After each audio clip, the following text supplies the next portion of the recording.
Buenas noches, es un gusto compartir con ustedes. A continuación yo voy a presentar a un amigo cirujano, el doctor Marco Albán. El doctor Marco Albán es cirujano egresado de la Universidad de Chile, con la peculiaridad que es el past president del Departamento de Hernias de la Sociedad de Cirujanos de Chile y actualmente vicepresidente de nuestra sociedad, de SPA. Eh, Fuera de esto, se desempeña como coordinador de la unidad de hernias de la Clínica Red Salud de Santiago. Y el tema que nos va a hablar es sobre fisiopatología de la pérdida del domicilio.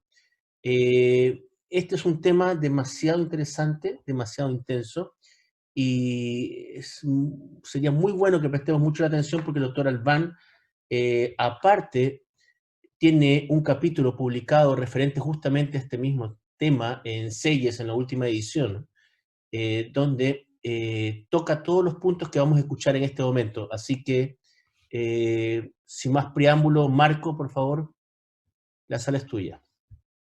Muchas gracias, Agustín, por la presentación. Buenas noches a todos. Espero que estén bien en sus casas y que sus familias estén bien. Y vamos a avanzar entonces con el tema que acaba de mencionar Agustín, acerca de la fisiopatología de la pérdida de derecho a domicilio. Trataré de ser lo más breve posible, es un tema bastante largo, amplio. Tal como lo comentó Agustín, la base de esta presentación la encuentran en el libro Sages de la última edición, donde todo lo referente a los cambios fisiopatológicos a nivel de la pared y la cavidad abdominal están bastante claros, y todas aquellas opciones con las cuales ustedes pueden revertir todos estos cambios para llegar a lograr lo que se denomina la recuperación del domicilio. Estos son los casos de hernias gigantes que nos llegan a todos nosotros, a los que nos dedicamos a la patología herniaria, pacientes que han pasado por catástrofes quirúrgicas, laparostomizado, este es un paciente de Jaime Carrasco, que lo compartió también, pacientes que tienen cirugías oncológicas, como en este caso, una incisión bastante amplia para una cirugía de páncreas abierta, y esta pacientes, los típicos que han estado laparostomizados y que posteriormente el cierre después de una semana no tiene mucho valor, en el sentido de que son pacientes que casi con seguridad evolucionan a una hernia gigante, como este caso, donde da la impresión de que eso es obesidad, pero no, todo eso es saco herniario. Voy a pasar rápido esta parte porque estamos entre cirujanos, todos manejamos el tema de la pared abdominal y su anatomía en relación a las diferentes capas musculares, músculos de la zona central y la zona lateral, y la disposición de sus capas, de sus aponeurosis a lo largo de la pared abdominal, debajo del ombligo, por arriba del ombligo, ¿ya? Y lo importante en relación a la fisiopatología, en relación a la formación de hernias gigantes, son los vectores de las fuerzas de contracción de los músculos, que como sabemos todos tienen inserciones a nivel de alguna eminencia ósea, y que los músculos laterales tienen una retracción hacia atrás, hacia la columna, lo que hace posible que el crecimiento de estos defectos herniarios en la línea media, a cualquier nivel, por arriba o por debajo del ombligo, sea un poco rápida, si es que el defecto es algo amplio y si además el paciente tiene algún factor de riesgo, como por ejemplo obesidad o otro de los mecanismos que apoyan la formación de este tipo de hernia gigante, que hacen que la retracción de estos músculos hacia el lateral aumenten el diámetro del anillo herniario. Las fuerzas de tracción, por lo tanto, la línea media, esta línea blanca con un defecto que inicialmente puede ser en queso suizo, a medida que avanzan los meses o los años, estos pacientes llegan con hernias gigantes. Hay una definición un poco clara en relación a la pérdida de derecho a domicilio, ya que las mayorías de las clasificaciones solo consideran la longitud cefalocaudal y la longitud transversal del defecto, pero en estos pacientes el contenido herniario del saco llega inclusive a formar parte de una segunda cavidad abdominal, con defectos que generalmente están por arriba de los 10 centímetros, pero con una pérdida de domicilio que es mayor a un 20, hasta un 40-50%, y en base a eso se definen diferentes conceptos, clasificaciones, los autores de las diferentes casuísticas amplias de hernias gigantes todavía no se ponen de acuerdo para definir un porcentaje exacto. ¿Qué es lo que pasa en estos pacientes? Hay cambios a nivel del saco herniario, de la hernia. Tenemos claro que este gran volumen de asas en el saco tiene algún grado de compresión a través del anillo, y esta compresión de las asas que están contenidas ahí tienen algún tipo de disminución del retorno venoso linfático, lo cual produce un aumento del volumen, un edema, no solo de la pared del asa, sino también del mesenterio, y eso hace que su reducción cada vez sea mucho más compleja.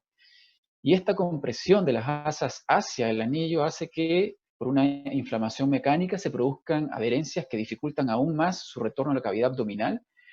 Y en la medida en que esta presión intraabdominal vence este anillo herniario y las asas empiezan a protruir mucho más, el tejido celular subcutáneo prácticamente se pierde y la piel está casi en contacto directo con el saco herniario que está por detrás, lo cual altera la microcirculación, lo cual produce algún grado de atrofia a nivel de la piel, y esa piel atrofiada fácilmente puede llegar a producir úlceras, infecciones cutáneas y también fístulas enteroatmosféricas. También hay cambios a nivel de la cavidad abdominal. Ya lo vamos a ver en un gráfico más adelante, que en estos pacientes hay una disminución gradual de la presión intraabdominal debido al escape de esta presión a través del defecto herniario, y por lo tanto los músculos de la pared abdominal tienen una contracción progresiva hacia lateral debido a que hay menos vísceras intraabdominales que mantengan la tonicidad normal de los músculos de la pared abdominal. Además, se produce una alteración en este equilibrio que existe entre la presión intraabdominal e intratorácica. Por lo tanto, estos pacientes además evolucionan con una alteración de la mecánica ventilatoria debido a que hay algún grado de atrofia del diafragma debido a la disminución de la presión intraabdominal en estos pacientes. Todo lo que acabo de explicar se explica bastante bien en estos gráficos. Ustedes pueden ver ahí los diferentes vectores, en rojo los músculos abdominales, esas flechas rojas, cómo se van retrayendo hacia el lateral en la medida en que va perdiendo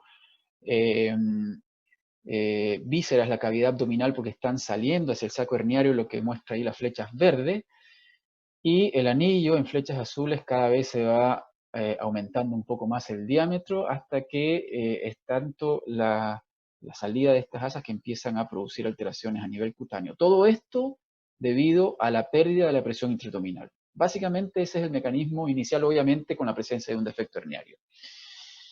¿Y qué es lo que pasa en estos pacientes a derecha que tienen la presión intraabdominal baja? Ya lo vamos a ver más adelante, las técnicas adyuvantes lo que intentan es cambiar la dirección de estos vectores para llegar a producir una presión intraabdominal alta, por ejemplo, con el neumoperitoneo, tal como lo muestra a la izquierda esta gráfica del libro del doctor Mayagoitía, donde todos los vectores, debido al aumento de la presión intraabdominal, se empiezan a invertir. Estas son las diferentes técnicas adyuvantes que lo van a hablar más adelante. Y simplemente una pincelada, porque cada uno de los expositores en secuencia lo van a definir mucho mejor. ¿Qué es lo que hace el neumoperitoneo progresivo preoperatorio? Invierte estos vectores, estabiliza la función diafragmática, por lo tanto mejora la mecánica ventilatoria. Distiende los músculos de la pared abdominal en base al aumento de la capacidad de esta cavidad por el neumoperitoneo, y por lo tanto hay una lisis neumática de las adherencias que permite una disección mucho más fácil en el momento de la cirugía. En la medida en que estas asas empiezan a invaginarse hacia la cavidad abdominal, mejora la circulación portal, mesentérica e intestinal, y también hay un grado de irritación peritoneal que mejora la respuesta inflamatoria y por lo tanto la cicatrización, y hay una disminución del volumen visceral. Hay muchísimos trabajos en relación al tema. Yo presento del cual fui coautor junto con Jaime, otros autores, publicado hace bastantes años, donde pudimos medir todas las variables en relación en especial a los músculos. Pueden ver ustedes ahí en las barras que los músculos rectos inclusive se llegan a distender, a ampliar más o menos 1 a 1.5 centímetros, y los músculos laterales entre 5 a 6 centímetros, lo que hace que a nivel de toda la circunferencia hay una ganancia de entre 13 a 14 centímetros con el simple hecho de usar neumoperitoneo preoperatorio durante 2 semanas. Pero además sucede esto, que disminuye un volumen visceral de hasta cerca de la mitad. ¿Ya? ¿Cómo se explica esto? Ustedes pueden ver en la gráfica a la izquierda la medida de los músculos laterales en verde y cómo a la derecha estos músculos laterales están de mayor longitud. ¿Ya? Lo mismo pasa con los músculos rectos, pero además pasa algo a nivel de las vísceras. En azul, en este círculo azul al lado izquierdo, pueden ver que ahí dentro de ese círculo azul está contenido el 100% de las vísceras, de los cuales una parte está en el saco herniario y otra parte está dentro de la cavidad abdominal. Pero luego de las 2 semanas, este volumen se reduce a lo que ustedes ven abajo en un 45 a un 50% inclusive. Es decir, todas las vísceras se invaginan por el simple efecto del neumoperitoneo y todo lo que acabo de explicar hace un momento en relación a la inversión de los vectores que fueron la causa inicial de este crecimiento de esta hernia. Y si además la toxina botulínica, ya lo van a hablar más adelante, aplicamos a estos pacientes, se produce una sinergia importante en relación a los efectos que se producen a nivel de la cavidad abdominal por parte del neumoperitoneo y de la pared abdominal por parte de esta inervación química que produce la toxina botulínica. Y de esa manera, de efectos muy grandes, como pueden ver acá, cada uno actuando a diferente nivel, la toxina botulínica a nivel de la pared, el neumoperitoneo a nivel de la cavidad y posteriormente en la cirugía una separación anterior o posterior de componentes, logra que estos defectos gigantes sean cerrados con bastante poca dificultad y además antes de la cirugía se produce la recuperación del domicilio, por lo tanto hay una mejoría significativa en cuanto a la técnica quirúrgica y sus objetivos con pocas complicaciones. Estas son, ya para terminar, una secuencia de casos de pacientes con hernias gigantes, como este, que es una de las más grandes que he operado, probablemente, cómo hay estos cambios en el escáner, en primero pérdida del domicilio, posterior al neumoperitoneo, cómo las vísceras logran reingresar todas hacia la cavidad abdominal. Este mismo paciente está ya en la sala de operaciones, en la figura de arriba a la izquierda, ustedes pueden ver cómo el saco está vacío, debido a que las asas se invaginaron por completo y cómo se puede reducir y se logra el cierre de la pared abdominal abajo a la derecha. ¿Ya? Mismo efecto a nivel de las hernias inguinoescrotales gigantes, la combinación de elementos que inviertan estos vectores logra que se invagine durante una cirugía simple de Liechtenstein todo este contenido gigantesco que vimos en la primera diapositiva. Y ya para terminar, unos casos de antes y después. Hernias gigantes a la izquierda, a la derecha, en el postoperatorio inmediato, al día siguiente. Pueden ver cómo los pacientes, luego de poder invertir todos estos vectores que inicialmente producieron esta hernia gigante, logran restituir la anatomía y por lo tanto la fisiología normal de la pared abdominal. ¿Ya? Así es que, sin nada más que decir, les agradezco la invitación y doy la palabra para las siguientes exposiciones. Muchas gracias.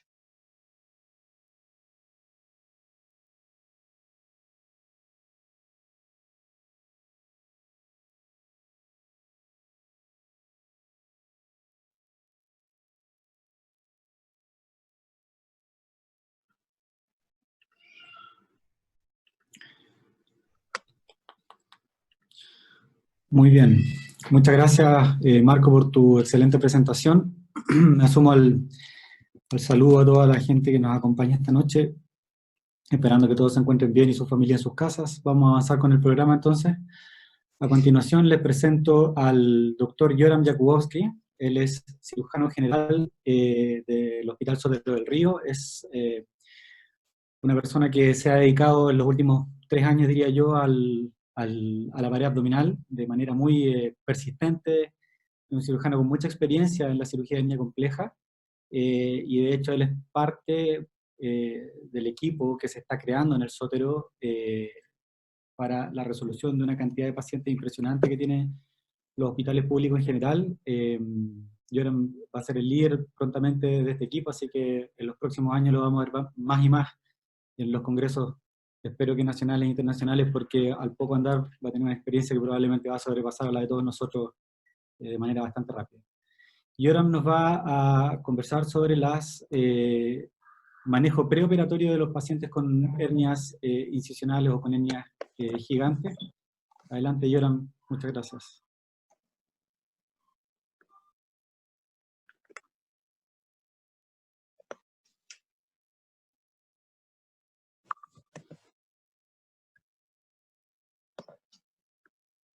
Hola, buenas tardes. Como dijo Nicolás Quesada, voy a presentar el tema de hernias gigantes. Básicamente el manejo preoperatorio de estos pacientes. Agradezco la invitación y a todos los asistentes a este webinar. Vamos a hablar básicamente de dónde invertir el tiempo, cuáles son las concepciones en el fondo de la cirugía de hernia, cuáles son los factores a considerar, cuáles son las comorbilidades modificables en el fondo, y aquí es donde se nos va a ir la presentación, conversando un poco de la evidencia y cuáles son las variables importantes, la evaluación de los riesgos del paciente, una pequeña pincelada de más o menos qué es lo que hacemos nosotros en nuestro hospital y finalmente un resumen para terminar, ¿ya?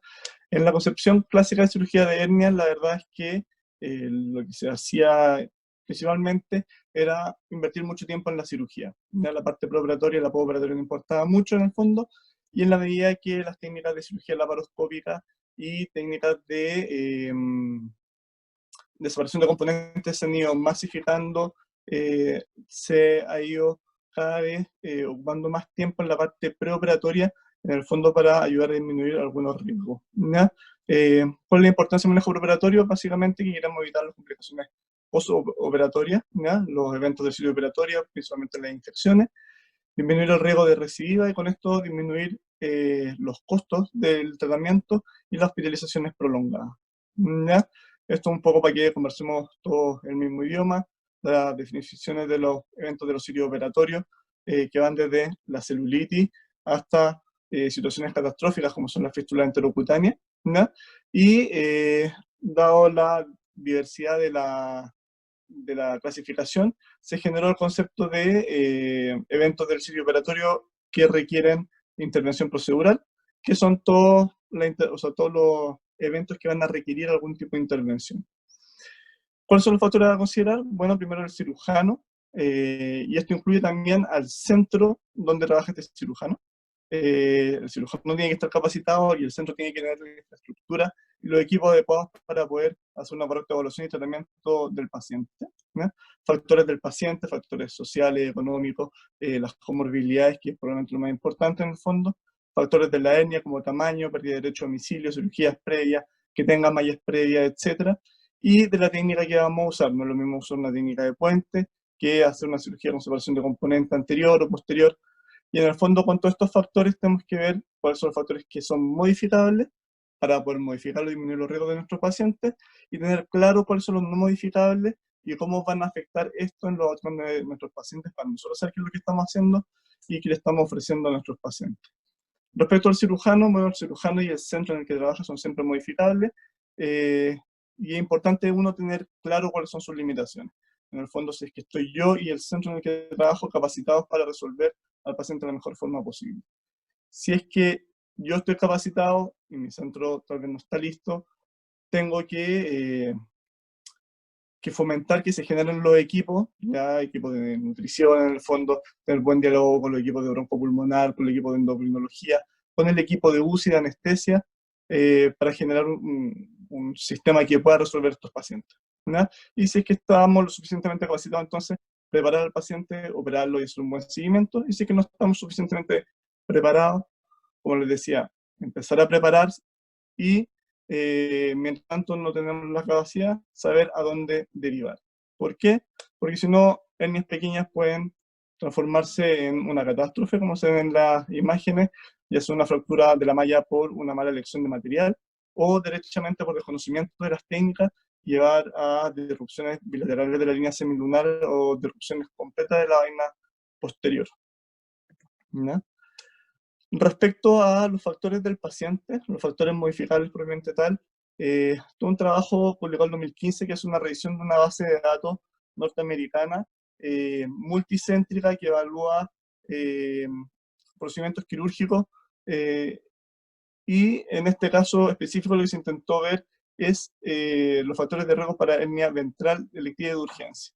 ¿Ya? En total fueron 25.172 pacientes, 18.263 de ellos, o sea, 72% que eran hernias reductibles, con un 4% de morbilidad en la hernia reductible y un 5% en la hernia de urgencia. ¿Ya?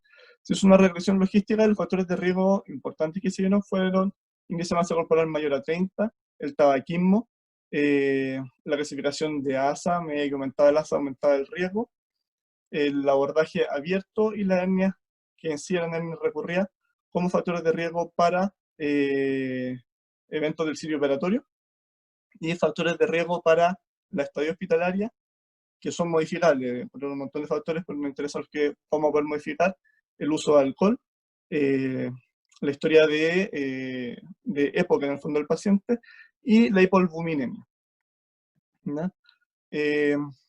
Luego tenemos todo el estudio, un estudio que se enfoca derechamente a las hernias en una base de datos que es un poco distinta a la anterior, también es multicéntrica, pero que está hecha para hernia, por lo tanto permite que el cirujano pueda parear los pacientes por factores propios de la hernia, los tamaños o del procedimiento, si es que tuvo o no tuvo separación de componentes en el fondo, y se evaluó un grupo de pacientes también importante, cerca de 4.000 pacientes, 3.908, de los cuales el 66% de los pacientes tenía separación de componentes.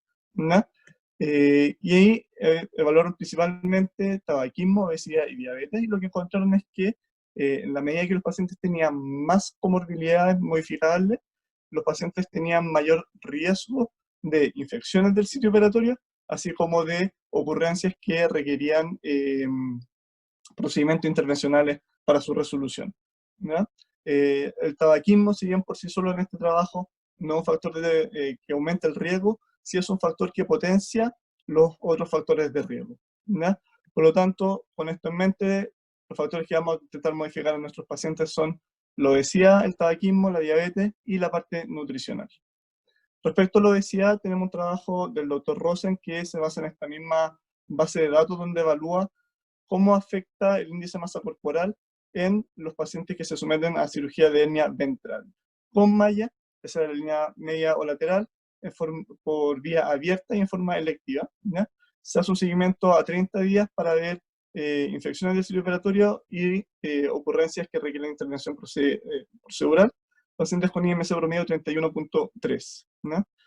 Y lo que encuentran es que en la medida que aumenta el índice de masa corporal, aumenta en forma similar el riesgo de infecciones del sitio operatorio en el gráfico que está a la izquierda en su pantalla, y en el gráfico a la derecha el riesgo de eventos que requieren procedimientos intervencionales. Si bien ellos no encuentran un punto de corte que defina un quiebre en el riesgo, sí se ve que es claramente una cosa que está asociada en el fondo: mayor IMC, mayor riesgo, lo que es bastante concordante en general con la mayoría de la literatura.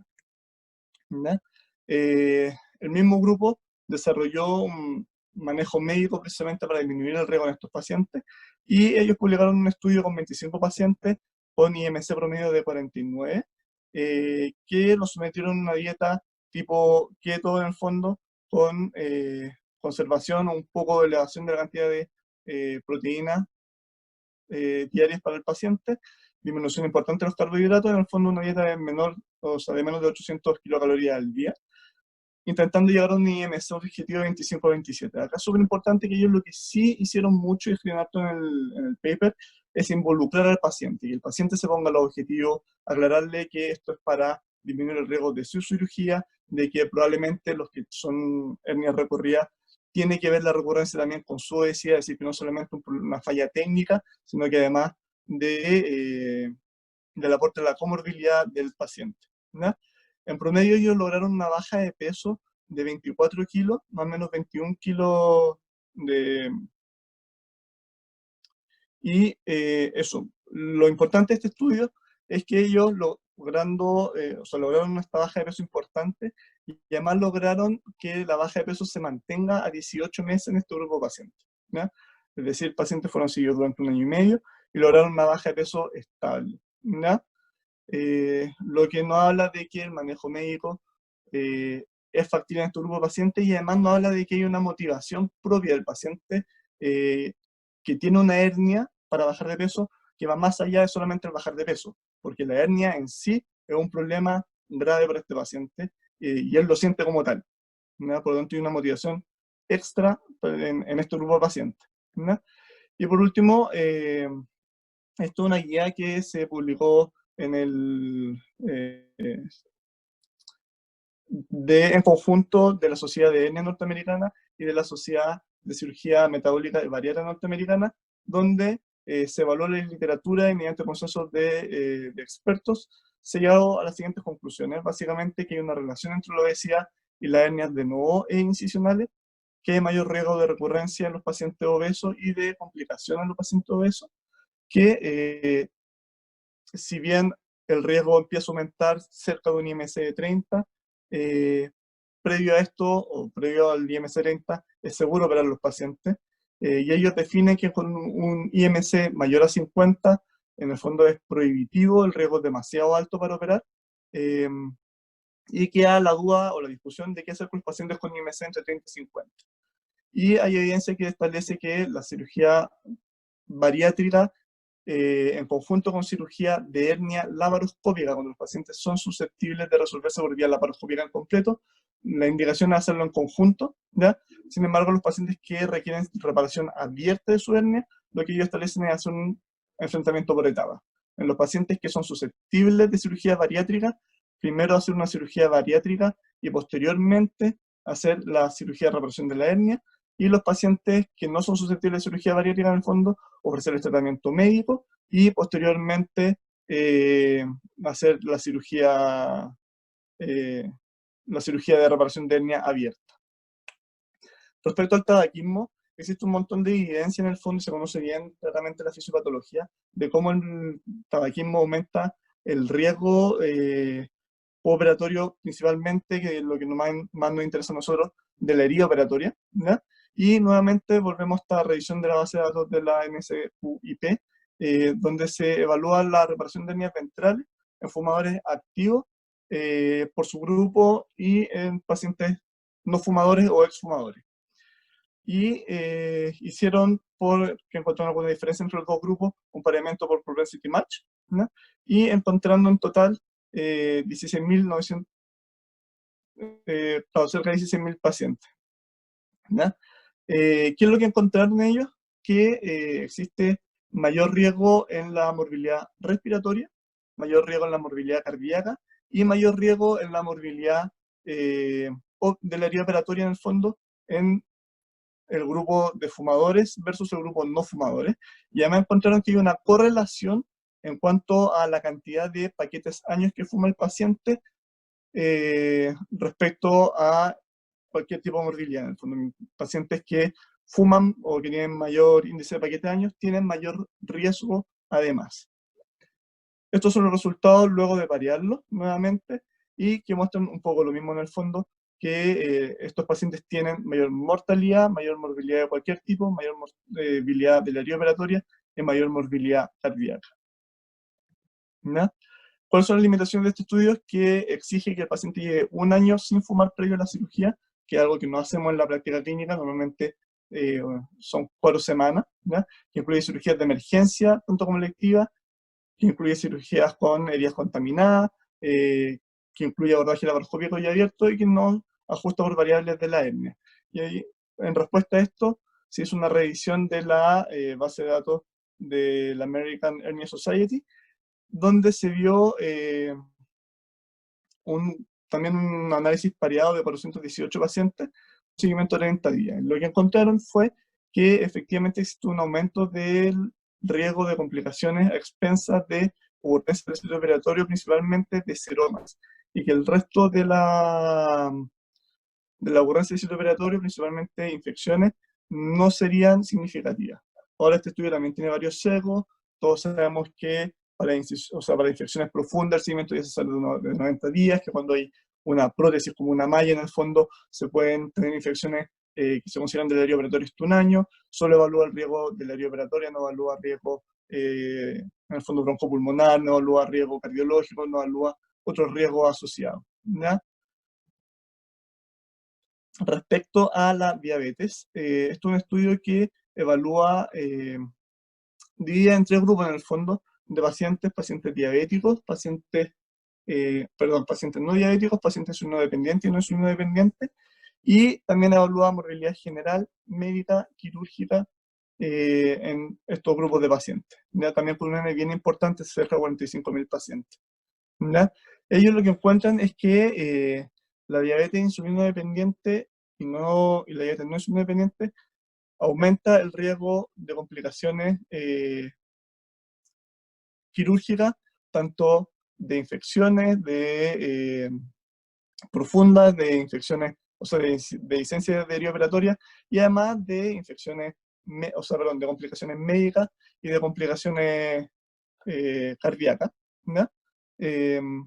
Y al hacer, en el fondo, la regresión logística, lo que ellos encontraron es que para la cirugía abierta, la diabetes insulinodependiente se asocia a mayor morbilidad general, quirúrgica y médica, ¿no? Sin embargo, la no insulinodependiente no se asocia a mayor morbilidad, y que en la cirugía laparoscópica, la diabetes no insulinodependiente, así como la diabetes insulinodependiente, no se asocian a mayor riesgo quirúrgico, ¿ya? Sí, la diabetes insulinodependiente se asocia a mayor complicaciones generales, principalmente expensas de complicaciones médicas, pero no quirúrgicas, ¿ya? Respecto al punto de corte de hemoglobina, la verdad es que no hay evidencia clara, hay un montón de estudios, todos con puntos de corte distintos, que son poco comparables, ¿ya? Hay una definición que es bien variable respecto a lo que es un buen control glicémico, ¿ya? Sin embargo, la sugerencia de la A, que es de una hemoglobina menor a 7, no tiene clara evidencia tampoco, y sí se sabe que el manejo muy activo de la diabetes aumenta el riesgo por hipoglicemia, y la literatura en general, el corte que usa es 8, básicamente por un trabajo de Patricia Underwood que usa un punto de corte de 8% y demuestra en el fondo que esto es lo que aumenta el riesgo, ¿ya? Y que no hay evidencia respecto a beneficios con hemoglobina glicosilada menor al 8%, ¿ya? Respecto a nutrición, volviendo al tema de la hipoalbuminemia, tenemos un primer estudio de 87.000 pacientes en cirugía no cardíaca, eso es cirugía general en el fondo, donde se demuestra que albúmina menor a 3 es el principal predictor de morbilidad y de tiempo de estadio hospitalario, ¿ya? Y otro estudio que es para cirugías digestivas específicamente, donde se muestra que la albúmina se relaciona inversamente con la incidencia de complicaciones. Y ya podemos ver en el gráfico una mayor albúmina plasmática de esófago, colon, páncreas, ¿ya?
¿Se escucha bien ahora?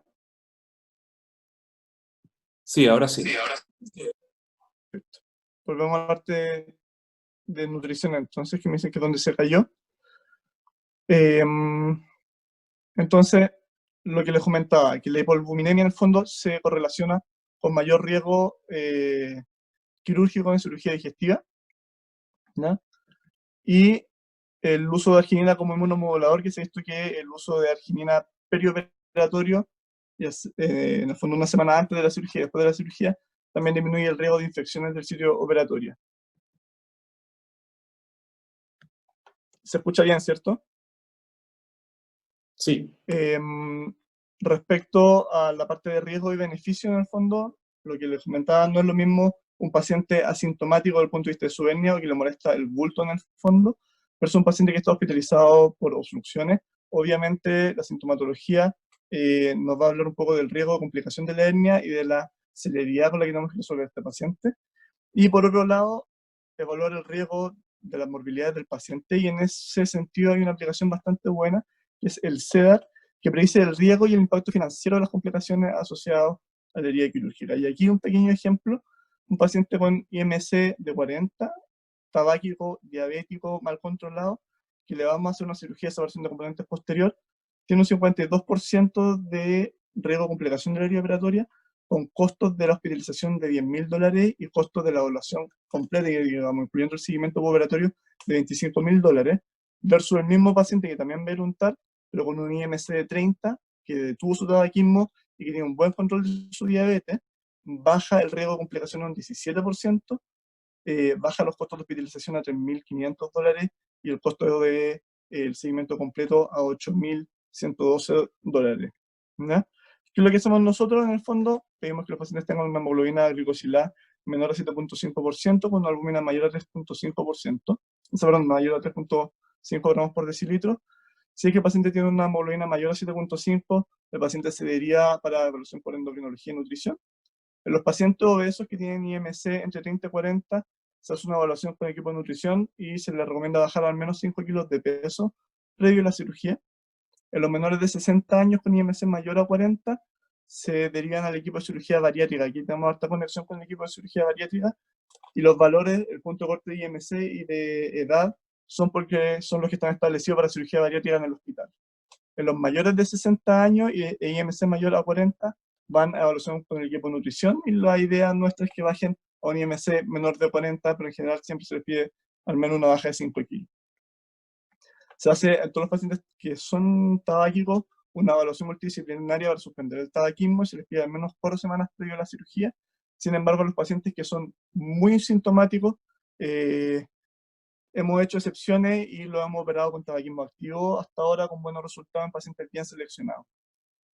Obviamente se hace una discusión de riesgo y beneficios con todos los pacientes, y en manejo no operatorio, siempre pensando en, o sea, se hace un control seriado. No es que se dice al paciente que no se va a operar y se da de alta en el fondo, sino que se mantiene el control, y siempre pensando que la sintomatología, la situación del paciente puede cambiar y eventualmente puede llegar a requerir cirugía. Esto nos llevó a este cambio de paradigma en el fondo, donde el preoperatorio adquiere mucho mayor importancia, manejar las comorbilidades en el fondo. La cirugía también ha ido aumentando su especialización, han mejorado las técnicas de manejo preoperatorio con el neumoperitoneo, con el uso de Botox, conocimiento de las mallas, ¿ya? Y un postoperatorio que estimule, digamos, la movilidad del paciente, el alta precoz y un seguimiento adecuado. Y finalmente, esto va a ir guiando a desarrollo de programas de ERAS para el manejo de estos pacientes, ¿ya? Por lo tanto, saber cuándo tengo que derivar un paciente y a dónde tengo que derivarlo. La gran mayoría de los pacientes puede esperar, y básicamente la sintomatología es la que nos va a comandar el timing de la cirugía. La optimización preoperatoria como una discusión de riesgo y beneficios con el paciente, donde la toma de decisiones en conjunto con el paciente, y ahí uno tiene el rol fundamental de motivar al paciente para corregir sus comorbilidades y hacer un seguimiento con controles frecuentes. La optimización preoperatoria, que no es una instancia de selección de pacientes, sino que es, como les digo, una instancia para ayudar al paciente a mejorar su outcome. Eso. Muchas gracias.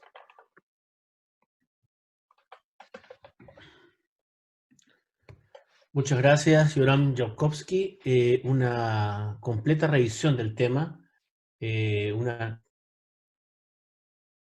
revisión biográfica, así que agradecido por tu presentación. A continuación, tengo el honor de presentar a mi amigo, así dijo el doctor Jaime Carrasco que lo presentara. Yo le pedí que me diera su currículum abreviado y me dijo, preséntame como mi amigo. Y como eso no lo favorece, si lo presento como mi amigo, eso no te da votos a favor, voy a decir que el doctor Jaime Carrasco, aparte de ser el actual presidente de la Sociedad de Pared y Hernias de Chile, es profesor asistente de la Universidad de Chile, del Servicio de Cirugía de la Universidad de Chile. Aparte está encargado del Departamento de Hernias de la Universidad de Chile y es cirujano del equipo de pared de la Clínica Tabancura, donde también representa como coordinador de dicho servicio. Así que vamos a tratar de sacarle el mayor de los provechos porque este es uno de los temas que Jaime es un líder no solamente a nivel nacional, sino en toda Latinoamérica sobre adyuvancia preoperatoria. Jaime, por favor. Gracias, Agustín, por tus palabras y por la presentación. Efectivamente, este es un tema que a mí por lo menos me apasiona mucho. Es una situación en la cual muchos nos vemos enfrentados, de aquellos que hacemos residencia o turnos, porque en algún momento llegan estos pacientes. Si es que ustedes no hacen hernia habitualmente, les van a llegar, y si es que no en poli de cirugía general también llegan. Y son pacientes que son rescatables, la mayoría de ellos son rescatables. Entonces, vamos a ver acá en muy poco tiempo de qué se trata más o menos el manejo con una preparación para poder lograr un resultado más óptimo durante la cirugía y el postoperatorio. Mis conflictos de intereses con dos casos comerciales, pero no entran en conflicto durante esta presentación. Como bien mencionaba Marco, en su presentación de fisiopatología hay una alteración acá que tiene que ver con una tensión y tracción lateral de los vectores de fuerza de los músculos de la pared abdominal, cuando se pierde la, entre comillas, inserción de la línea media, ya sea por cirugía o por alguna otra situación como en trauma, en que pudiera haber un traumatismo importante en la pared abdominal. Se produce rápidamente una retracción muscular que con el paso del tiempo se va haciendo más intensa, y por eso es que los músculos laterales del abdomen comienzan a engrosarse tanto, y se produce esta tracción espástica. Junto con ello, el aumento de presión dentro del abdomen de la mayoría de estos pacientes hace que se sumen las cosas. Por un lado, la propulsión que genera este aumento de presión dentro del abdomen, y por otro lado, la retracción para apertura del defecto herniario. Entonces, como terapia adyuvante, que habla básicamente del uso de la toxina botulínica y el neumoperitoneo como pilares fundamentales para ir preparando este tipo de pacientes en forma secuencial, para que posteriormente en el intraoperatorio, si es necesario, podemos utilizar separaciones de componentes que pueden ser anterior o posterior, o algunas de sus variantes, dependiendo si lo requiere el paciente en el intraoperatorio.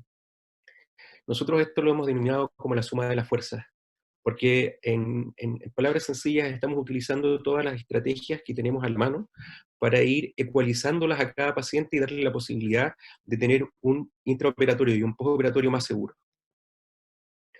Entonces, considerando que no solamente el efecto de la misma cirugía puede llegar a impulsar que los pacientes evolucionen hacia hacia una hernia o una ventración, también conlleva a que estos pacientes tienen patologías asociadas. La mayoría de estos pacientes con hernias gigantes han cursado con procesos oncológicos previos, en los cuales se asoció radioterapia o quimioterapia. En nuestra realidad hay muchos que tienen una obesidad importante. Y por otro lado también una malnutrición. Eso conlleva, asociado también en algunos casos en que hay patologías de presión intraabdominal elevada, o hábito tabáquico, o alguna alteración del colágeno, colágenopatías, a que se vaya manifestando y vaya aumentando el tamaño de las hernias durante la evolución del paciente. Cuando vemos a estos pacientes nos asustamos y básicamente nos dejamos llevar por la hernia, pero la hernia viene implicando solamente la punta de un caso complejo que involucra al paciente en su globalidad, ya sea desde el punto de vista fisiopatológico, en donde muchos de ellos tienen, como mencionábamos, patologías asociadas a una alteración final en la fisiopatología del colágeno o aumentos de presiones dentro del abdomen, sino que también a medida que va pasando el tiempo, estos pacientes evolucionan en cuantía a situaciones en las cuales las hernias al crecer van haciendo presa al paciente de su propia autovalencia. Con esto conlleva una alteración en la autoestima, muchos de ellos caen en depresión, lleva a conflictos familiares, conflictos sociales, y lo que es mucho más riesgoso es que el paciente puede llegar a desarrollar una complicación aguda. En todo este contexto, unitario y también multiglobal en cuanto al paciente y las implicancias que llevan tanto en salud pública como en la misma unidad del paciente, es que tenemos que considerar, tratar de evitar llegar a estos momentos, y probablemente ahora, en épocas de pandemia, en donde todas nuestras cirugías electivas quedan retrasadas, van a ser resorte para que estos pacientes lleguen con mayor abundancia en los próximos tiempos. Por lo cual, es responsabilidad de cada uno ir preparándose de una forma de poder capacitarse y poder ofrecerle al paciente un mejor resultado mediante estas preparaciones. Consideren también que las hernias gigantes se pueden complicar, las hernias grandes también se pueden complicar en forma aguda porque sufren de tabicaciones dentro de los mismos sacos herniarios, y estas tabicaciones también se asocian a bridas. Entonces no se trata de que un anillo grande no se vaya a complicar, eso no es así, potencialmente pueden llegar complicadas. Y también considerar que estos pacientes de forma basal tienen una alteración del colágeno, lo que va a permitir que cualquier reparación que ustedes hagan tiene una alta tasa de recidiva en este tipo de hernias grandes. Por lo cual, la suma de las fuerzas es la cual nos podemos tomar del efecto que efectúa la toxina botulínica, sumado en algunos casos al neumoperitoneo, para potenciarlo finalmente durante los actos quirúrgicos con avances de colgajos o separaciones de componentes, nos pueden llevar a una mejor resolución desde el punto de vista técnico en la cirugía. La toxina botulínica, ya muchos han escuchado hablar de ella, aquí quienes no, el beneficio que trae es que produce una parálisis, como mencionó Marco, por una denervación química, se produce un bloqueo en la liberación de acetilcolina a nivel de la motoneurona, por lo cual no se produce la contractibilidad, y con el paso de las semanas se va produciendo un relajo. La ventaja que tiene es que, bueno, primero que nada mencionar que esta fue una idea, una elucubración de Tomás Ibarra, un amigo, es un cirujano plástico mexicano, que lanzó a través de un estudio el año 2009, en el cual mostró que efectivamente, ante esta espasticidad contráctil de los músculos de las hernias gigantes, al efectuar un antagonismo con la toxina botulínica que genera una relajación flácida, podía finalmente hacer un cierre en línea media con menos tensión. De hecho, en sus economografías muestra que hay un acercamiento del anillo herniario porque ya no está retraído espásticamente la parte muscular que está separando y está generando este anillo herniario tan grande. Lo que les comentaba es que el efecto es bastante rápido. Nosotros no lo apreciamos clínicamente hasta después de las 48 horas, pero el efecto ya comienza a ser notado dentro de las primeras 12 o 24 horas, porque se elimina casi todo el metabolito activo a través de vía renal dentro de las primeras 24 horas.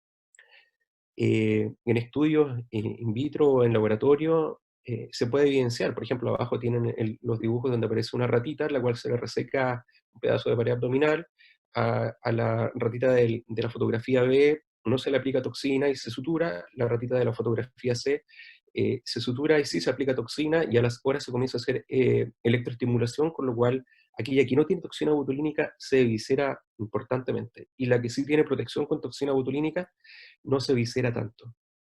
En relación a esto, nosotros hemos estado probando desde hace algún tiempo también la utilización de toxina botulínica en agudos, en aquellos pacientes que necesitan estar laparostomizados, o aquellos que tienen una competencia con el ventilador mecánico, pacientes de UCI, antes de COVID.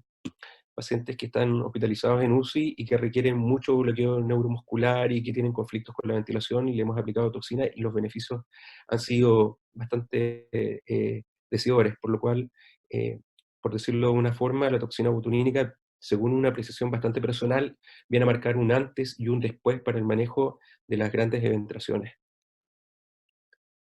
¿Cómo lo aplicamos? Para aquellos que me escribieron antes de las presentaciones, algunas notas bien simples. Lo preparamos al paciente mediante un estudio previamente con escáner.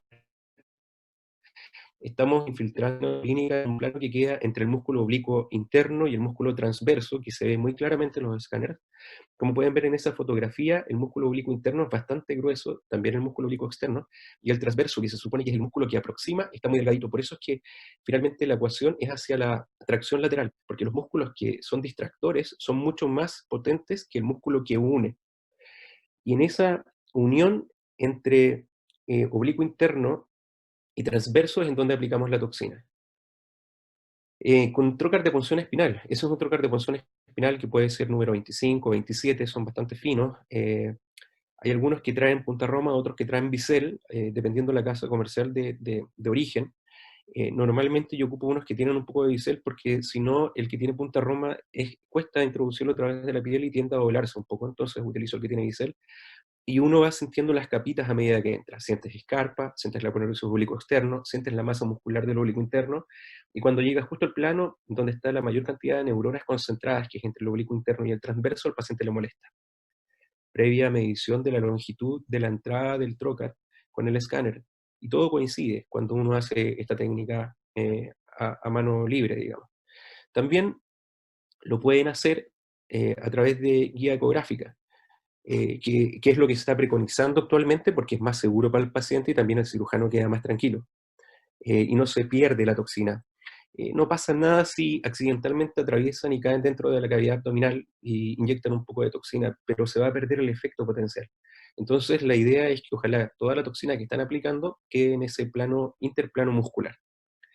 ¿Cómo se marca? Hay distintos métodos. El que aparece en la fotografía que está acá abajo es un método que utiliza Adriana Hernández, que marcan 5 puntos, hace la infiltración. Tomás Ibarra hace algo similar, lo único que distribuye en esos triángulos que se ven formados ahí, 3 puntos arriba y 2 puntos abajo.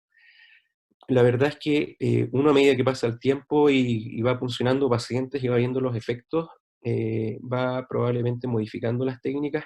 Yo actualmente estoy haciendo 1 o 2 punciones y lo estoy llevando a diluir a 20 cc de solución fisiológica, aplico 10 cc por lado, en forma lenta, ojalá guiado ecográficamente, porque normalmente cuando estoy haciendo la infiltración es desde un punto de vista académico, entonces prefiero que el estudiante o el becado o el cirujano vea cómo estamos infiltrando y se produce la separación del plano intermuscular oblicuo interno, músculo transverso. ¿Cuánto estamos aplicando? En mi experiencia, 100 cc, o sea, 100 unidades, 50 unidades por lado, por hemiabdomen. En algunos casos especiales he aplicado 100 unidades por hemiabdomen, pero en general, con las 100 unidades anda bastante bien. Hay muchos estudios, múltiples estudios en los cuales utilizan hasta 300 unidades, el tope máximo es hasta 400, más de eso no se recomienda porque puede entrar en rangos de toxicidad. Por lo demás, es bastante cara la toxina, entonces empezaría ya a competir con la posibilidad de hacerlo en forma masiva. En general, con 100 unidades hasta 200 unidades, yo encuentro que anda bastante bien. Lo importante es aplicarla en el lugar que corresponde. Cuando el paciente tiene una hernia demasiado florida, muy grande, complica el hecho de llegar a los músculos porque en estricto rigor, a través de, si el paciente está en decúbito, puedes atravesar una víscera para llegar al plano muscular. En ese sentido, conviene lateralizar al paciente. Y ahí puedes palpar los músculos laterales del abdomen en donde quieres aplicar la toxina. Es una forma de proteger al paciente. Esta es una paciente que fuimos a infiltrar a un hospital próximo a Santiago, un hospital de Curicó. Como pueden ver ahí, hicimos la técnica en donde infiltraba antiguamente Tomás Ibarra, donde hacía 5 puntos de infiltración. Como les digo, yo actualmente estoy ocupando más volumen de dilución y menos pinchazo. Principalmente si el paciente tiene alguna terapia anticoagulante o algo que pudiera potencialmente generar un hematoma por más infiltraciones, más entradas de la aguja. Cuando se infiltra, el día que ustedes tengan la claridad que en 30 a 60 días más lo van a poder operar. En general uno tiene que hacer la programación con el paciente. Cuando son hernias grandes como la que se ven en este video, que es una hernia con pérdida de derecho a domicilio, uno lo asocia a neumoperitoneo. Si el paciente no tiene pérdida de derecho a domicilio, pero sí tiene un anillo grande, yo solo aplico toxina botulínica. Para mí, el punto de quiebre para hacer neumoperitoneo es la pérdida de derecho a domicilio. En todos los pacientes con hernias grandes, anillos grandes, toxina botulínica. En aquellos pacientes que tienen pérdida de derecho a domicilio, toxina botulínica más neumoperitoneo. La infiltración, entonces, desde el día 0, y con el paciente se habían programado ustedes previamente para hacer la cirugía al día 30, es cuando más el mayor alcanza, es cuando el paciente con el efecto de la toxina alcanza el mayor efecto, después del día 30. ¿Cuánto dura el efecto? 4 meses, y luego se comienza a perder el efecto del relajo en forma progresiva. El neumoperitoneo, como lo habíamos mencionado, es una arma más dentro de este arsenal para preparar al paciente. Vamos infiltrando aire ambiental durante todos los días. Nosotros utilizamos aire ambiental no filtrado. Hasta ahora no han habido reportes de peritonitis por aire ambiental, a pesar de que nuestro aire en Santiago está bastante contaminado, pero durante los años se ha venido haciendo neumoperitoneo y no hemos tenido mayor complicación. Lo importante acá tiene que ver más con la manipulación, por eso es que lo hacemos mediante técnica estéril. Y vamos insuflando en forma lenta para evitar alguna complicación, como por ejemplo enfisema. Cuando lo hacemos muy rápido, como utilizamos estos pigtail para poder hacer la insuflación del aire a través de la pared, bien fenestrado, multifenestrado, a veces queda una fenestración próxima al espacio de la pared o intermuscular, y al hacerlo muy rápido generamos enfisema. A su vez también, cuando el paciente ya tiene harto volumen dentro de la cavidad abdominal, hace que se movilice el catéter de la zona donde está fijada y también favorece al enfisema. De hecho, es la principal complicación del neumoperitoneo. Y complicaciones descritas que son más peligrosas, como por ejemplo embolías aéreas o gaseosas, por lo cual hay que tener bastante cuidado. Esta es una de nuestras residentes que está aplicando neumoperitoneo. Este es un video que me pidió el profesor Maya Goitía, que se lo envié a México. Con respecto a aquellos pacientes en los cuales lo utilizamos entonces en aquellas hernias disfuncionales complejas con pérdida de derecho a domicilio, y básicamente viene siendo con esos parámetros que son bastante determinados. Alguien preguntó por ahí si utilizamos el índice de Tanaka. El problema es que con todos estos índices matemáticos que sirven para utilizar una especie de línea de corte, tenemos el problema de que la cavidad abdominal es dinámica y también la cavidad torácica, por lo cual es difícil transformar en un modelo matemático estático esta realidad que vive el paciente, por lo cual nos sirve para orientarnos, pero yo por lo menos no utilizo un índice determinado como para decir que este paciente sí o este no.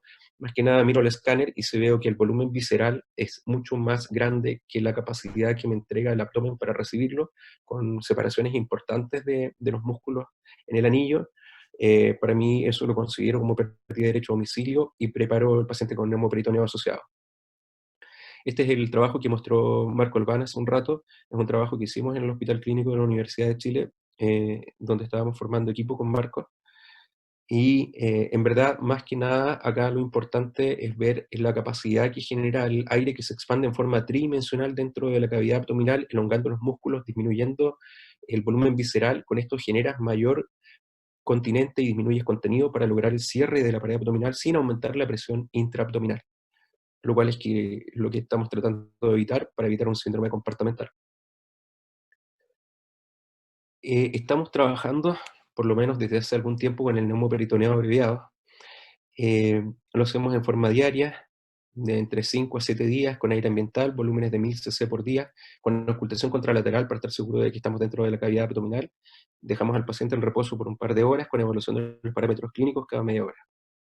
En caso que el paciente tenga omalgia o sensación de plenitud abdominal o dolor, dificultad respiratoria o alguna alteración de los parámetros clínicos, cesamos el neumoperitoneo.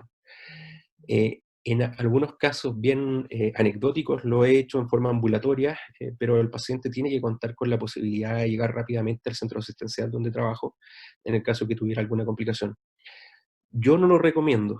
Lo he hecho por situaciones de costos, donde los pacientes no tienen costos como para pagar la hospitalización, a pesar de que lo estamos haciendo abreviado por lo mismo, para disminuir los costos. Antiguamente lo hacíamos como está descrito, entre 2 o 3 semanas de neumoperitoneo para conseguir el espacio y poder albergar las vísceras de vuelta a la cavidad abdominal.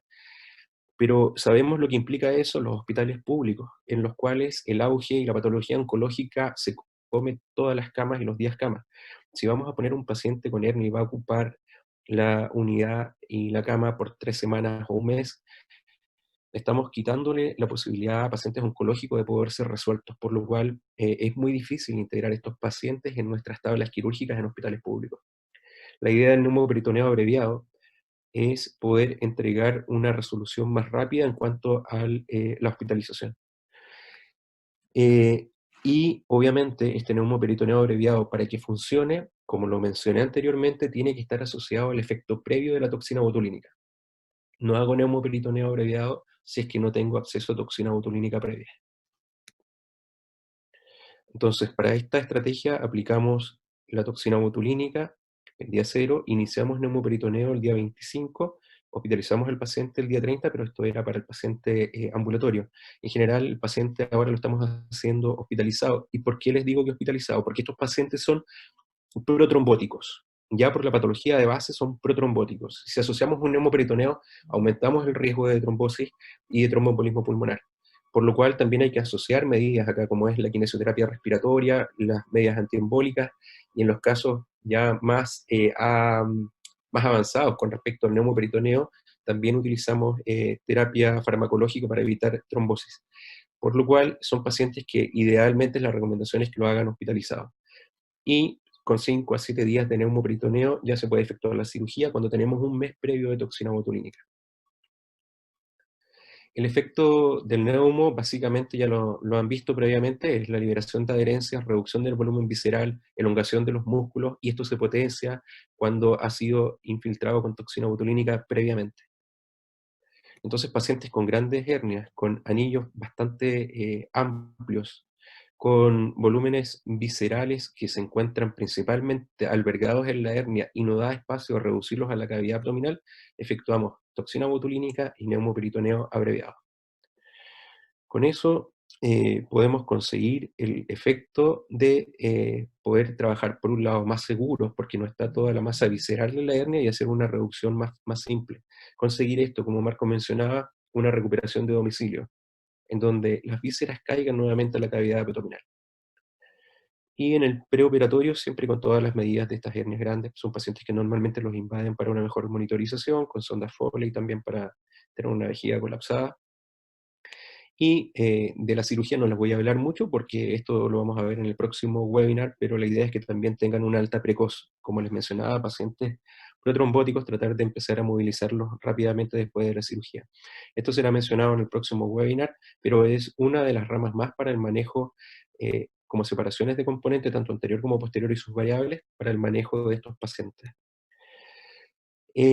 Básicamente para consolidar lo que les venía mencionando, un pequeño estudio en el cual estamos trabajando, la idea es conseguir un seguimiento de 5 años del grupo completo. Estamos haciendo el estudio de las 931 pacientes con hernias ventrales vistos durante esos años, tanto en el sistema privado como en la parte académica donde trabajamos, con 41 pacientes dentro del criterio de inclusión. Llegamos a un resultado en donde en seguimiento ya casi 5 años del grupo completo, son casi mitad y mitad hombres y mujeres. El promedio de edad no son jóvenes, el índice de masa corporal tampoco son flacos, como en la mayoría de nuestros pacientes. Todos sabemos a los pacientes que nos enfrentamos, y el tamaño del anillo en promedio son como 20 centímetros de diámetro. En todos logramos la cobertura del cierre con esta preparación.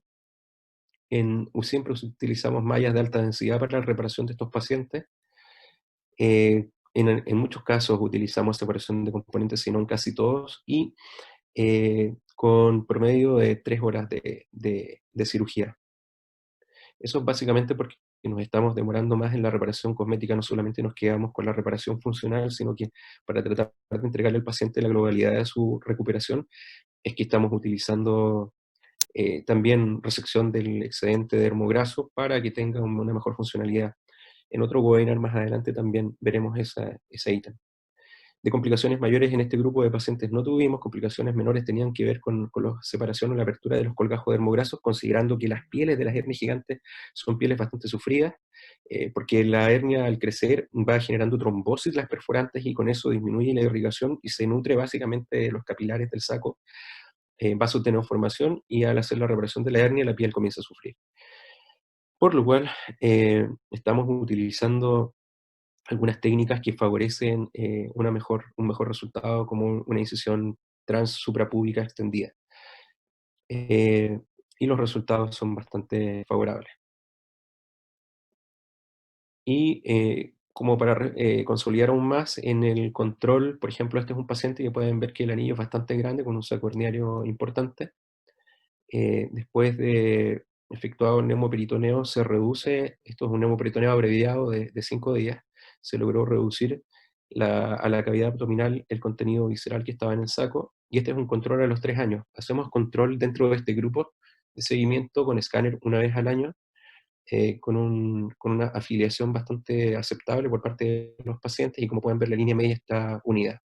Esto es por efecto de la toxina. Como comienza otra vez el músculo a contraerse y tratar de separarse después de 4 meses en forma progresiva, no violentamente, permite que la línea media cicatrice. Y después, cuando comienza a despertar a los 4 meses, ya ha tenido una cicatrización bastante aceptable, por lo cual es más difícil que recidive. Entonces, desde el punto de vista funcional y mecánico, logramos un buen resultado con esta preparación y las técnicas quirúrgicas que se van a ver más adelante, y desde el punto de vista integral al paciente tratar de ofrecerle lo mejor que tengamos en manos. Esta es una paciente que ya terminando, es una paciente que fuimos a operar al Hospital Regional de Valdivia, una hernia bastante grande. Hicimos la reparación con sus operaciones de componente, con resección del excedente del colgajo dermograso, y una paciente que funcionalmente y desde un punto de vista quizás no tanto estético, pero sí bastante funcional con respecto al manejo de la piel, resultó bastante bien.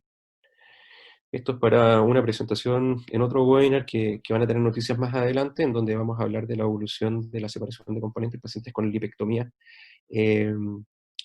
Y a fin de cuentas quiero resumir en todo esto que la preparación del paciente es lo importante, considerar cada paciente como un ente aparte, son totalmente individuales, no hay una receta magistral para esto, pero sí hay que ir entrenándose con respecto a las posibilidades de manejo de terapia adyuvante. Muchas gracias.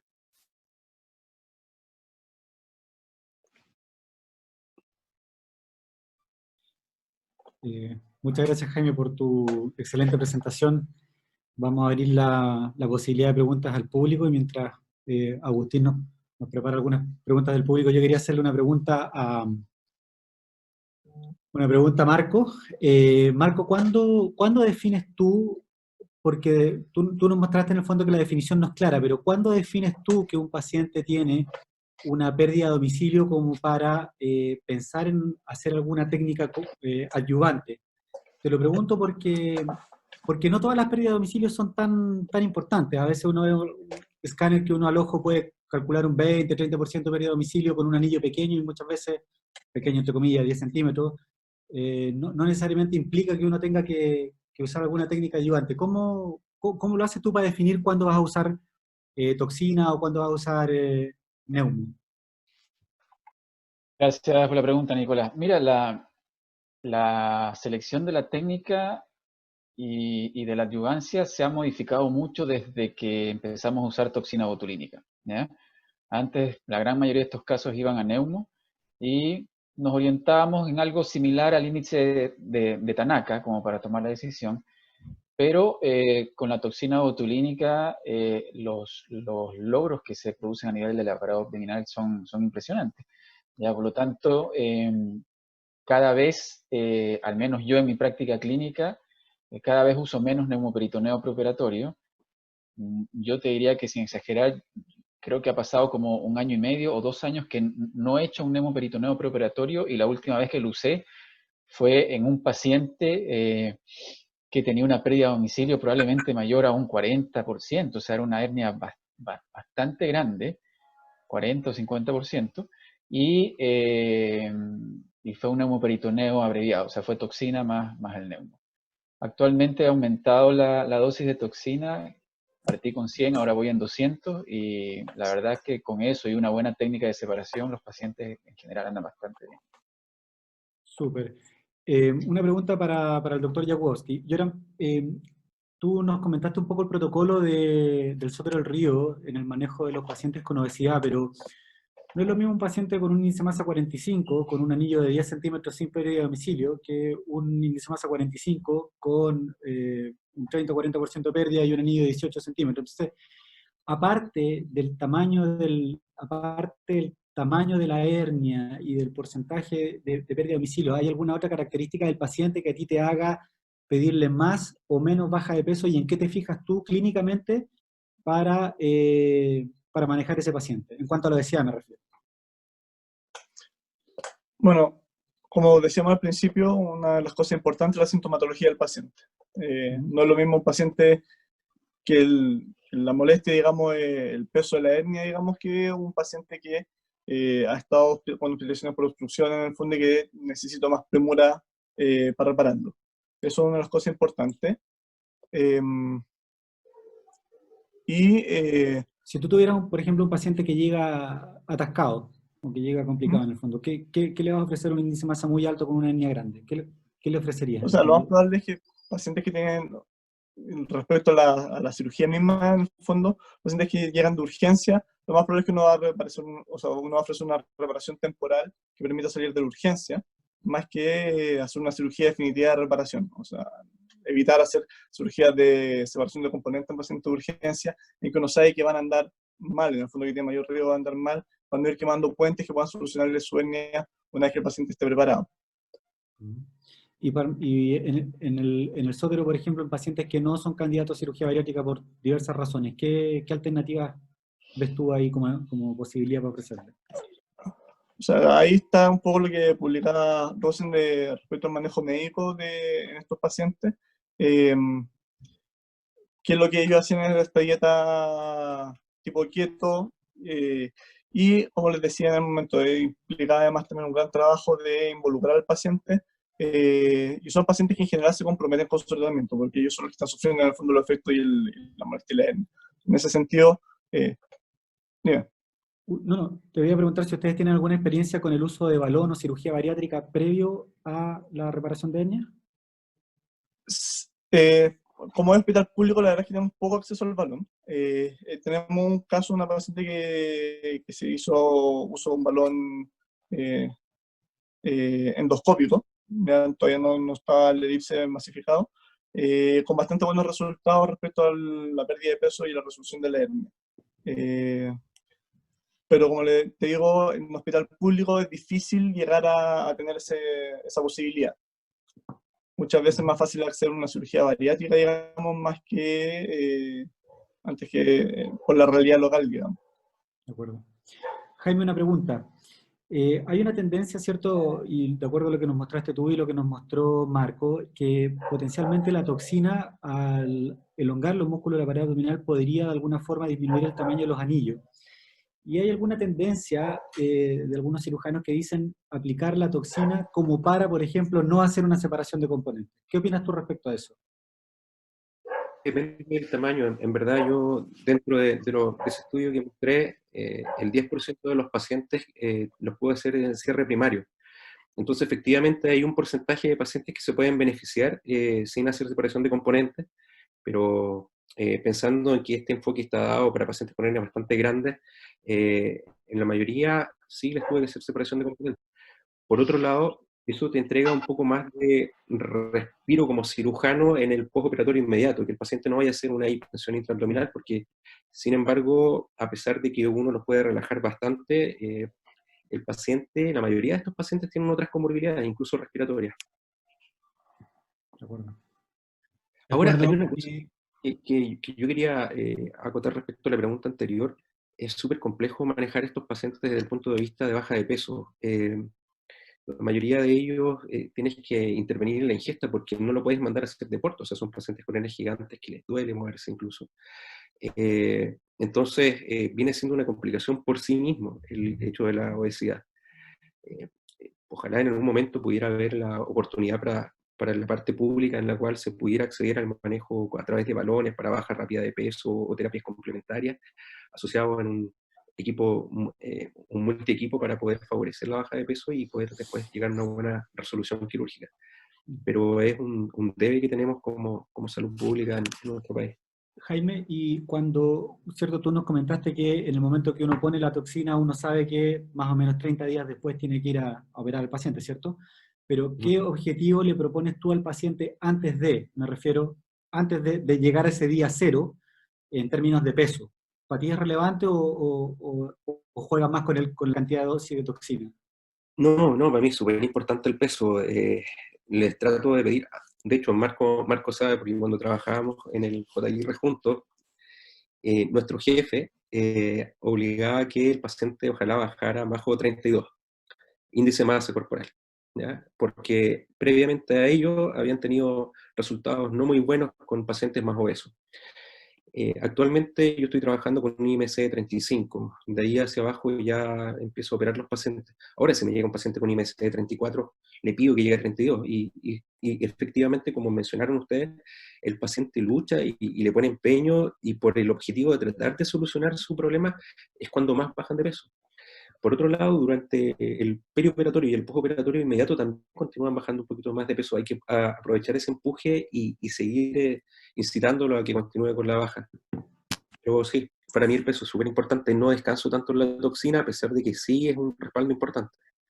Yo quería agregar un poco en ese sentido de la pregunta de Nico en relación al peso, que hay que explicarle bien al paciente lo que se está jugando, y la aplicación de la escala CIDAR es un elemento bastante bueno como para que objetivamente el paciente se dé cuenta de cuáles son los riesgos que tiene en relación al peso. Y si la institución tiene la posibilidad de hacer un manejo multidisciplinario con el equipo de obesidad, es lo ideal, y no apresurarse. En general, las hernias de anillos grandes, si bien producen molestias, una alteración importante en la vida del paciente, el porcentaje de esos pacientes que se complican no es muy alto, no es muy alto, ¿ya?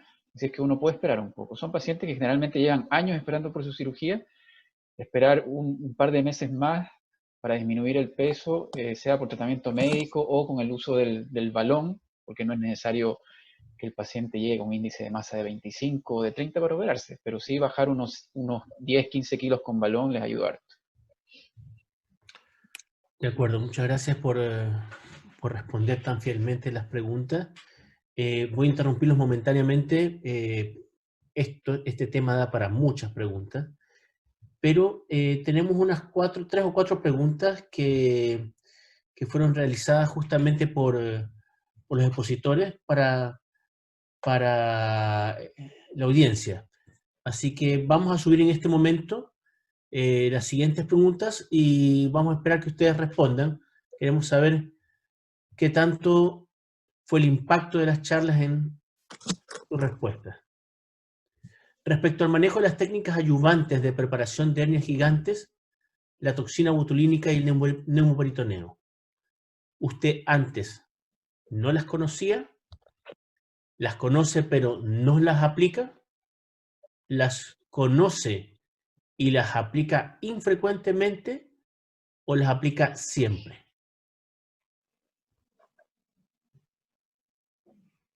Veamos cómo están las respuestas. Esto es un poco para tener una idea global justamente del uso de las técnicas de ayudancia por parte de nuestra audiencia.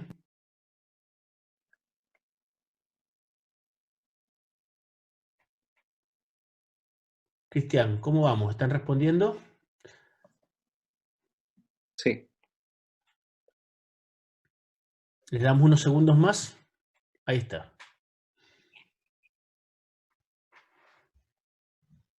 Mira, interesante. Marco, ¿qué te parece esa respuesta? Yo ¿Las creo conoce? yo creo que la respuesta de los colegas tiene mucho que ver con la disponibilidad del recurso en su institución. Probablemente por un tema de costos, la toxina botulínica está lejos del alcance de varias instituciones, especialmente instituciones públicas, y la realidad de cada país también es muy diferente. Y el neumoperitoneo preoperatorio ocupa una cama durante varios días si es que lo hacen hospitalizado, no así cuando es ambulatorio, y por lo tanto tiene que ver mucho con el recurso, básicamente más que con el conocimiento de los cirujanos amigos que están acá. Totalmente de acuerdo. ¿Alguien opina distinto en el panel? No, como dice Marco, las realidades en Latinoamérica son totalmente distintas. En algunas partes, por ejemplo, como en Argentina, me da la impresión, según los congresos que asistimos, que no lo utilizan mucho. En otras partes, como en México, sí se utiliza harto. Nosotros tampoco lo utilizamos mucho, efectivamente, porque el costo es elevado. Ahora, hay algunos hospitales públicos en los cuales he participado en programas de desarrollo de esta técnica, en que han hecho programas y han podido comprar. Y es como todo, si compras muchas, te las venden muy barato. Si compras una te sale muy caro. Entonces, se puede acceder a ellas, pero sí requiere inversión. De acuerdo. ¿Podemos subir la segunda pregunta, Cristian? En relación al uso de Botox y Neumo, ¿cuál es la técnica más usada en su práctica clínica en hernias gigantes?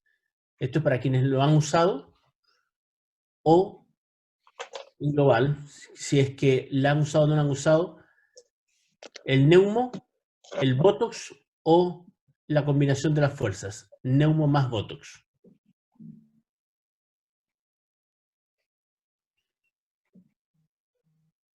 Y si tuvieran la disponibilidad, yo también agregaría para aquellos que no la han usado y tienen la disponibilidad, ¿usarían una, usarían la otra, usarían ambas? Para darle un poquito más de rango a la respuesta. Así tenemos también que participen aquellos que han escuchado y no hayan hecho uso antes de técnicas de adyuvancia. Bueno, mientras responden, Agustín, yo quería comentar que la experiencia, en realidad, que hemos tenido en el Sotero con el doctor Jaworski es que cuando uno hace la cirugía de hernia, algo, entre comillas, serio, por decirlo de alguna manera, o algo que se empieza a hacer de manera sistemática, y uno muestra resultados, en el fondo, si bien los insumos son caros, muchas veces los hospitales pueden comprar los insumos. Y asimismo nosotros hemos ido aumentando la cantidad de pacientes que vamos infiltrando en la medida que hemos tenido buenos resultados con los pacientes. Entonces, la invitación, como decía el doctor Jakubowski en su presentación, es que si usted no lo tiene, haga el esfuerzo para tenerlo en el fondo, porque se puede. Los hospitales muchas veces pueden, a veces compran insumos que son absolutamente innecesarios. Ustedes vayan a las bodegas del hospital y se van a dar cuenta la cantidad de insumos que tienen botados y vencidos, que son carísimos, versus comprar una ampolla de Botox que cuesta 100.000 pesos, que está bien, es cara, pero es pagable. Entonces, si usted no lo tiene, búsquelo, moleste para tenerlo.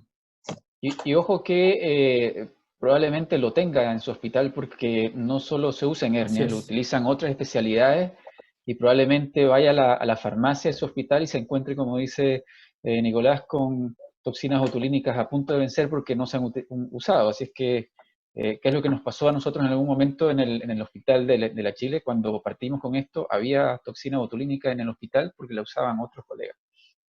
Totalmente. Vamos a la respuesta. Veamos la respuesta. Bastante pareja.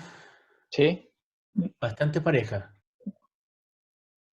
Fíjense, si yo hubiera contestado esta pregunta, hubiera dicho que usaría solamente Botox por la realidad que yo vivo. ¿De acuerdo? Probablemente por la realidad de otros es totalmente distinta, pero interesante. ¿Eh? Veamos la siguiente pregunta. ¿Cuál es el tiempo promedio del neumoperitoneo preoperatorio sin combinar con Botox en sus pacientes? ¿Menos de 2 semanas? ¿2 a 3 semanas? ¿O más de 3 semanas?